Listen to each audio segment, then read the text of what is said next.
Godwinson is 4 things.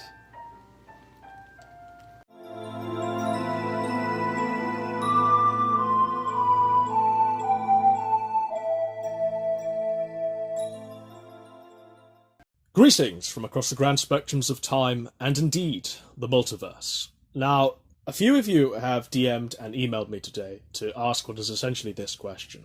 What do I think about Jim selling hats? Well, I hate to be predictable on this, I really, really do, but if you look back at my entire body of work since 2013 when I started, you look back at every single one of those hundreds and hundreds of videos that I've made since that date, you can see a very clear, very strong, very robust message, and it's that I absolutely loathe, I hate monetization. I always have. I will never monetize, and I actively encourage all of you out there not to play the game of monetization, not to whitelist your favourite e-celeb on AdBlock, not to give them money over PayPal, and certainly I implore you not to become their patron on Patreon. I think the whole thing is cancer. And once this cancer is actually cut out of the internet, society as a whole will be much better. I work in education for a living, and I see every single day young people looking down at their phone screens and saying that they want to be PewDiePie, saying that they want to be KSI, Keemstar, Logan Paul, whomever. They want to be an e-celeb. They want to not focus on any academic potential they may have. No, they can just stay at home, fail at life entirely, and simply become insta-famous and sell advertiser space in 10-minute chunks. And I despair. I despair because this isn't a real job. There's no insurance that comes with being a YouTuber. There's no pension part. There certainly isn't any workers' rights. You're at the whim of an algorithm, a mega corporation that can simply deplatform you without giving you any notice. Almost every single job in the real world is better, is more secure than doing YouTube for a living. But for some reason, the young of this country, the young of the country I'm sure that you inhabit, they've become brainwashed into neglecting reality and instead focusing on chasing likes, becoming insta-famous, and thinking in those terms. If a full-scale demonetization does happen and people can't draw money from YouTube, people can't draw money from the internet, you're going to start seeing people be active in the real world again.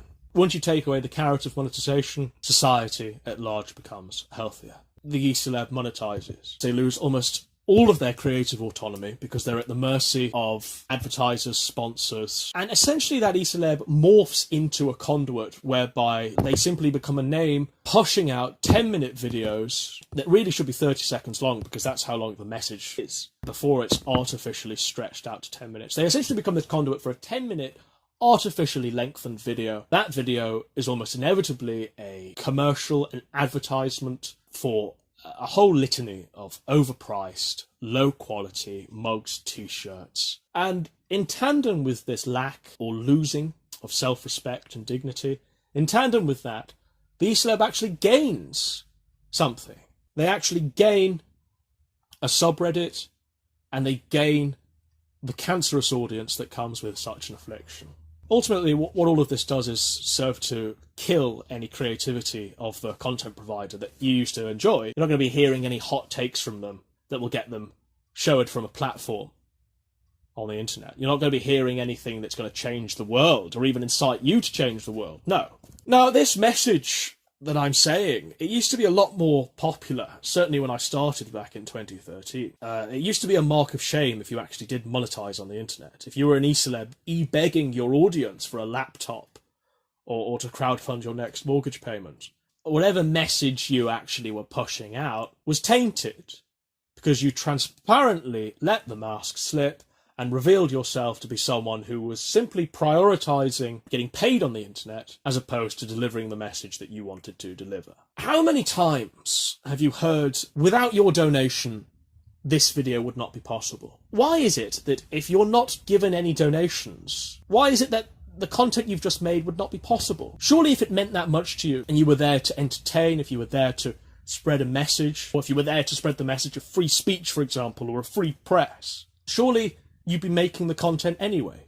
You wouldn't need a donation to motivate you. You wouldn't need people paying you to actually speak these words. Like I say, the message of demonetization and hating on those who monetize used to be a much more widespread.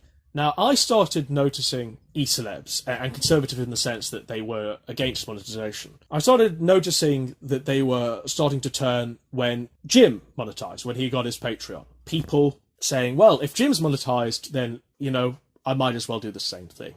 And I've always maintained, however much one may like Jim, may like his content, you shouldn't do something simply because Jim's done something. Why do they do this? Why don't they have any thoughts of their own? Why do they idolise someone and intend to emulate them and intend to imitate them at every single juncture? Why do they feel validated when Jim does something? It's very hard to find someone who doesn't like Jim, because the content stands for itself. The videos are good, they're well made, and contrary to Coach's opinions, they do have a sense of artistry that have managed to capture myself, and I'm sure the vast majority of people listening to this video. They're good videos, you know? But simply because someone makes good videos, it doesn't mean they have complete autonomy over my actions. So, simply because Jim gets a Patreon, or Jim wants to sell hats, don't expect me to do the same thing. But I tell you what, you can now expect to see people who were against monetization, who were against such disgraceful behaviour, you're going to start seeing them do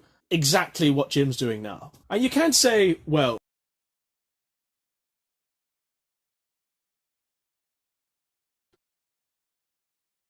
So this video is about Godwinson. I am disappointed in the British little shit, the limey fuck. Yeah, because he was supposed to do a video about me, you know, and I like to watch videos about myself because, you know, because I'm so sexy. Yes, my double chin and my paunch make me irresistible, and even to myself, and that's why I love watching videos of myself, and I'm just waiting for Godwinson to do a video about me. But, you know, what does he do? He puts out a video that was kind of like weird and disjointed, and then, you know, closes up his channel once again and just like disappears from the scene once again. Now, I'm going to do a video that I didn't really want to do. You know, it's basically because I kind of like Godwinson. I certainly understand him. I certainly understand him because I know what he is, who he is. Yeah. Yeah, he keeps saying that his channel gets deleted. Bullshit. He deletes his own channels, right? Because he's basically a chicken shit. See, because he is an upper-class kid with all the breaks. He's got brains. He's a good-looking kid. He's probably got social connections, probably family or schooling or a combination thereof. And he could get any position he wants in society. He could pretty much aspire to any position in society, anywhere from prime minister to Nobel laureate in whatever science or whatever. The guy's got it all. He's got the world on a string. You know, the world is his oyster. But see, he lacks one thing. And this is the key issue. And that's why I know that Godwinson is never going to amount to much. Godwinson has no balls. He doesn't have the courage to make a decision. See, because he's intensely attracted to this whole vibe of the internet subculture, the internet blood sports and all this shit. He's intensely attracted to it, yeah? And he could be a presence in it. But see, he doesn't dare have a channel permanently because inevitably, there would be troughs. There'd be peaks and there'd be troughs. And so people know him, but whenever he's there for a while, he runs away out of fear that he's not going to be successful. See? Because he sort of like is paralyzed by all this promise that he has. He has all of these options, but he's sort of like caught up in the opportunity cost issue. In the fact that when you make one decision and when you take one path, you inevitably and of necessity close off the other paths. And so Godwinson wants to maintain all paths open indefinitely. He doesn't have the balls to be an adult and simply make up his mind and go in one direction. He's at the fork in the road, dithering. The Hamlet of the fork of the road. You see what I'm saying? He can't make up his mind. He can't make up his mind because he's scared. Because he's a little chicken shit. Hey, I don't begrudge him. I knew guys like that, right? I knew guys like that who had like everything at their feet. And yet they never amounted to anything. And that's the tragedy. See? All that promise, but a lack of courage. So they stayed there at the fork in the road and never amounted to anything.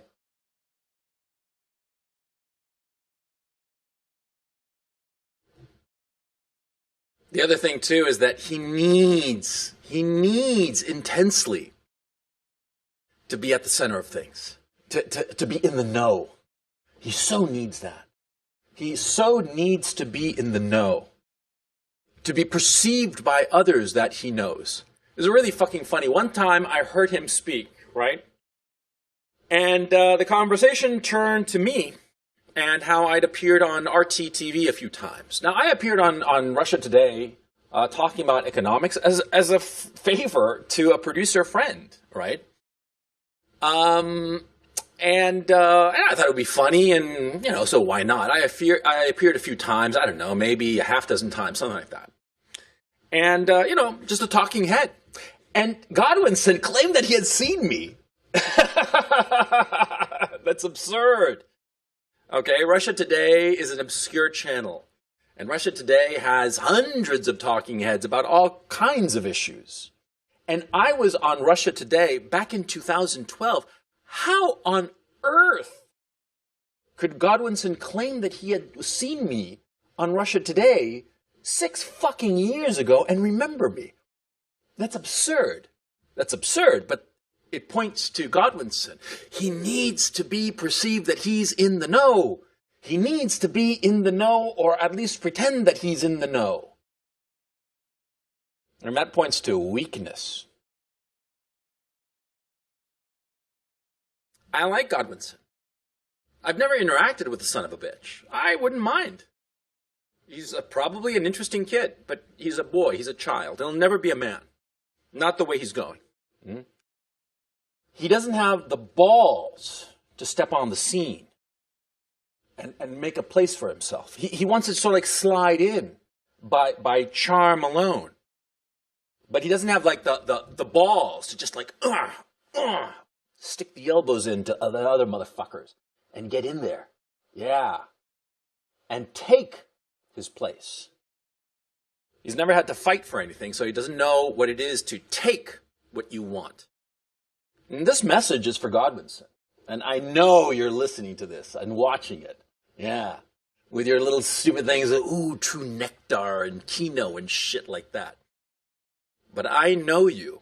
I know you so well. I know you better than yourself. You will never amount to anything if you continue on this path. Be a man and make up your mind. If you're going to get in the ring, get in the ring. But don't be a little faggot bitch and sort of like, am I in? Am I out? I don't know.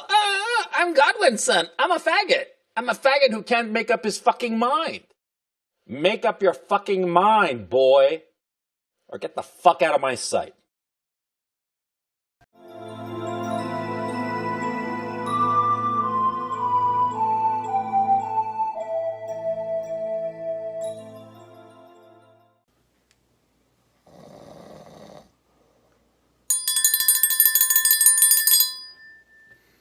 Stay tuned, motherfuckers.